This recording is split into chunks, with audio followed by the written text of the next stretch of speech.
तो चलिए आइए अब हम लोग पढ़ते हैं sectoral aspects of Indian economy, भारतीय अर्थव्यवस्था के क्षेत्रक पहलू। We consume various types of goods and services.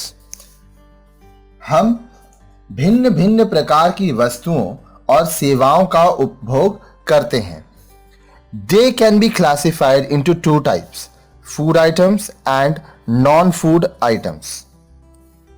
ये दो प्रकार की हो सकती हैं। पहला खाद्य मंदे, दूसरा गैर खाद्य मंदे। To make food, we need food grains, fruits and vegetables, edible oil, etc. These things are produced by farmers in the rural areas. भोजन बनाने के लिए हमें खाद्यान्नों, फल तथा सब्जियों एवं खाद्य तेलों की आवश्यकता पड़ती है। इन सभी वस्तुओं का ग्रामीण क्षेत्रों में कृषकों द्वारा उत्पादन किया जाता है।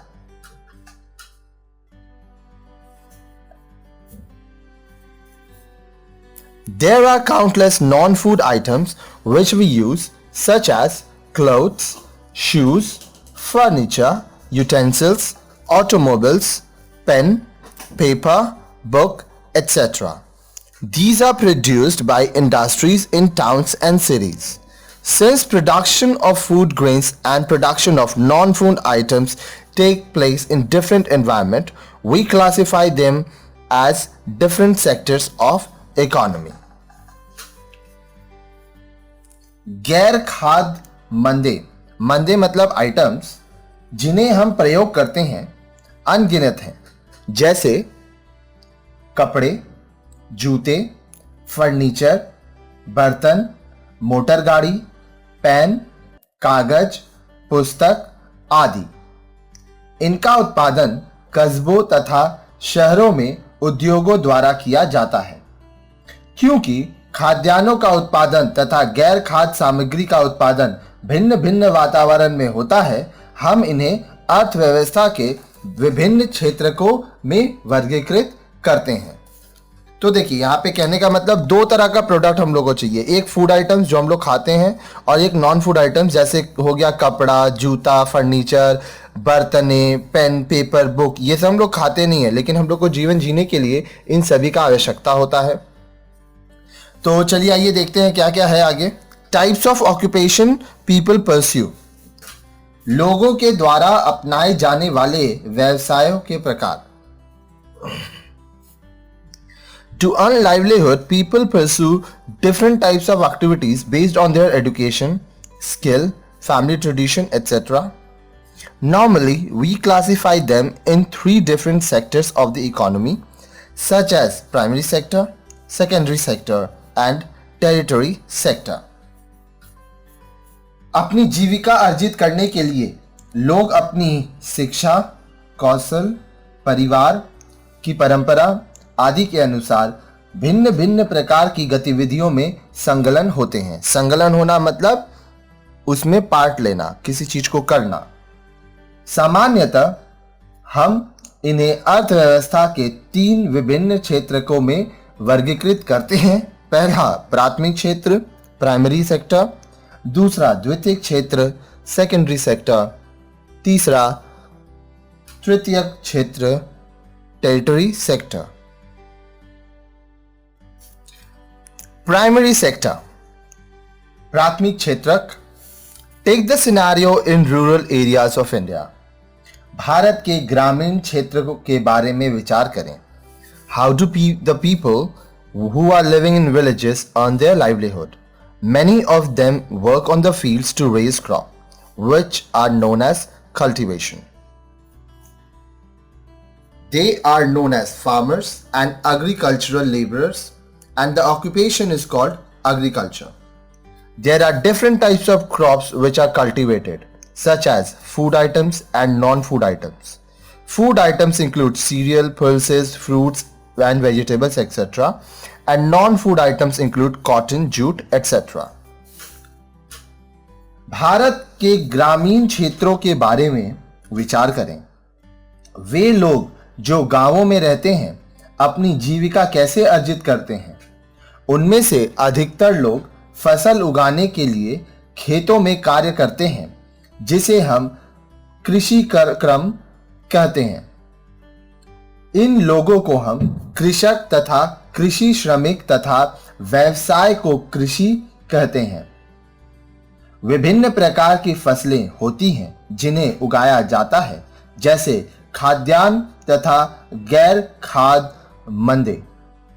खाद्यान्नों में अनाज, दालें, फल तथा सब्जी आदि तथा गैर खाद्य मंदों में कपास, जूट आदि को सम्मिलित किया जाता है। कहने का मतलब देखिए सिंपल है, जो लोग गांव में रहते हैं वो लोग क्या करते हैं? खेती करते हैं। तो क्या क्या चीज का खेती होता है? Food items, serial, pulses, fruits, vegetables. Non food items, cotton, jute, ये सब चीज का ऑक्यूपेशन है जो लोग रूरल एरिया में करते हैं। रूरल एरिया मतलब आपका ग्रामीण क्षेत्र। Similarly, people also earn their livelihood from forestry, which refers to the collection of forest products and selling them in the market. This occupation is called forestry. Forest products include timber, firewood, herbal medicines, etc. इसी प्रकार लोग अपनी जीविका वानिकी से भी अर्जित करते हैं। वानिकी का मतलब होता है फॉरेस्ट्री, जिससे अभिप्राय वन उत्पादों को एकत्र कर बाजार में बेचने से है। इस व्यवसाय को वानिकी कहा जाता है। वन उत्पादों में इमारती लकड़ी, ईंधन की लकड़ी, जड़ी बूटी वाली औषधि आदि को सम्मिलित किया जाता है। Many people work in mining area to extract minerals. There are also people who are engaged in raising livestock such as poultry and dairy farming. Finally, fishery is another occupation in which people catch fish in ponds, rivers or sea to sell them in the market. All these activities, that is agriculture, forestry, mining, livestock and fishery, are complementary to each other. We classify them as primary production and place them in the primary sector. बहुत से लोग खनिज निकालने के लिए खानों में काम करते हैं। अनेक लोग ऐसे भी हैं जो पशुधन में वृद्धि करने में संलग्न हैं, जैसे मुर्गी पालन और दुग्धशाला। अंत में मत्स्य पालन एक अन्य व्यवसाय है जिसमें लोग पोखरों, नदियों अथवा समुद्र से मछलियां पकड़कर बाजार में बेचते हैं। ये सभी गतिविधियां अर्थात कृषि, वानिकी, खनन, पशुपालन तथा मत्स्य पालन एक दूसरे की पूरक हैं। इन्हें हम प्राथमिक उत्पादन में वर्गीकृत करते हैं तथा उन्हें प्राथमिक क्षेत्र में रखते हैं। So, primary sector of our economy includes the following. अतः हमारी अर्थव्यवस्था के प्राथमिक क्षेत्र में निम्नलिखित को सम्मिलित किया जाता है। पहला, एग्रीकल्चर एंड एलीट एक्टिविटीज, कृषि तथा संबंध क्रियाकलाप। दूसरा, फिशरी, मत्स्य पालन। तीसरा, फॉरेस्ट्री, वानिकी। चौथा, माइनिंग एंड क्वायरिंग, खनन तथा उत्खनन। Villages have been existing from ancient days in India, and agriculture and the elite activities are very traditional occupation of people. It comes naturally to them because food which comes from agriculture is the basic need of life. But with progress of time, human settlements have expanded beyond villages. Towns and cities have come up in the process of development. These are called urban areas. Jaipur, Ahmedabad, Pune, Bhubaneswar, etc. are examples of cities in India. Delhi, Chennai, Mumbai and Kolkata are called metros because they are even bigger cities. These urban areas are known as for its non-agricultural occupation, We can divide non-agricultural activities in two sectors: secondary sector, tertiary sector. Bharat में गांव प्राचीन काल से विद्यमान रहे हैं। विद्यमान रहना मतलब एग्जिस्ट करना, किसी चीज का होना। कृषि तथा संविध क्रियाकलाप लोगों का परंपरागत व्यवसाय रहा है। यह उन्हें प्राकृतिक रूप से ही प्राप्त हो जाता है, क्योंकि भोजन जो हमें कृषि से प्राप्त होता है जीवन की एक मूलभूत आवश्यकता है। परंतु समय के साथ साथ मानव आबादी गांवों के बाहर भी फैलने लगी है। विकास की प्रक्रिया में कस्बे तथा शहर अस्तित्व में आए हैं। इन्हें शहरी क्षेत्र कहते हैं। जयपुर, अहमदाबाद, पुणे, भुवनेश्वर आदि भारत में शहरों के उदाहरण हैं। दिल्ली, चेन्नई, मुंबई तथा कोलकाता को मेट्रो शहर कहा जाता है, क्योंकि ये और भी बड़े शहर हैं। ये शहरी क्षेत्र गैर कृषि व्यवसायों के लिए जाने जाते हैं। गैर कृषि गतिविधियों को हम दो क्षेत्रों में विभाजित करते हैं। पहला द्वितीयक क्षेत्र सेकेंडरी सेक्टर, तीसरा तृतीयक क्षेत्र टेरिटरी सेक्टर। सेकेंडरी सेक्टर, द्वितीयक क्षेत्रक। This sector includes the following production activities. इस क्षेत्रक में निम्नलिखित उत्पादन गतिविधियों को सम्मिलित किया जाता है। तो क्या क्या होता है इसमें? मैन्युफैक्चरिंग, विनिर्माण। याद रखिएगा मैन्युफैक्चरिंग का मतलब क्या होता है? विनिर्माण। इसको लिखते हैं हम लोग निर्माण। कंस्ट्रक्शन, निर्माण। Gas, water and electric supply. Gas, जल और बिजली आपूर्ति। ठीक है, चलिए अब एक एक करके देखते हैं कि मैन्युफैक्चर क्या होता है, कंस्ट्रक्शन क्या होता है, गैस, वाटर, इलेक्ट्रिक सप्लाई क्या होता है। ठीक है, इसको समझते हैं। सबसे पहला है मैन्युफैक्चरिंग, जिसको कहते हैं विनिर्माण। This implies production of goods by using raw materials in manufacturing units called factories and industries. In terms of size and expenditure, it involved there are small and large scale industries. Example of small scale units are shoe factory, textile unit, printing, glass making, furniture, etc. The large scale manufacturing includes steel, automobiles, aluminum, etc. Skilled people work in manufacturing business.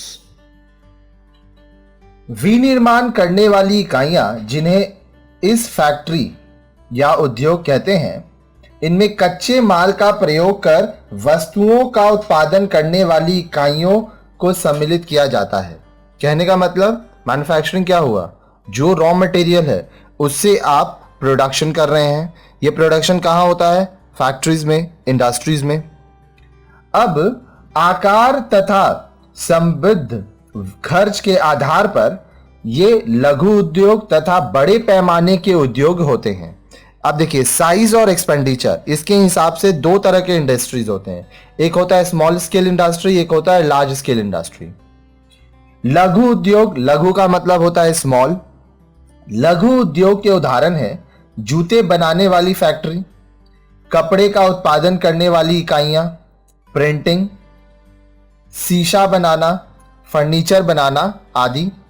बड़े पैमाने के उद्योग में इस्पात, motor गाड़ियां, aluminium आदि के उद्योगों को सम्मिलित किया जाता है। विनिर्माण के व्यवसाय में कुशल श्रमिक कार्य करते हैं। कुशल श्रमिक मतलब स्किल्ड पीपल। मैन्युफैक्चरिंग बिजनेस में जो लोग स्किल्ड होते हैं उन्हीं को काम मिलता है। नेक्स्ट, कंस्ट्रक्शन, निर्माण। This activity includes construction of residential and non residential buildings, roads, parks, bridges, dams, airports, bus stops and so on. It is a regular activity seen in urban areas. निर्माण इस गतिविधि में आवासीय तथा गैर आवासीय इमारत, सड़क, पार्क, पुल, बांध, हवाई अड्डे, बस अड्डे आदि को सम्मिलित किया जाता है। शहरी क्षेत्र में होने वाली यह एक नियमित गतिविधि है। शहर में बहुत ज्यादा कंस्ट्रक्शंस होता रहता है। Next, another occupation people pursue in secondary sector is gas, water and electric supply. These are essential services. द्वितीयक क्षेत्र में लोगों द्वारा अपनाए जाने वाले व्यवसाय हैं गैस, जल तथा बिजली आपूर्ति। ये आवश्यक सेवाएं हैं। Next, territory sector. Territory sector को हम लोग कहते हैं हिंदी में तृतीयक क्षेत्र।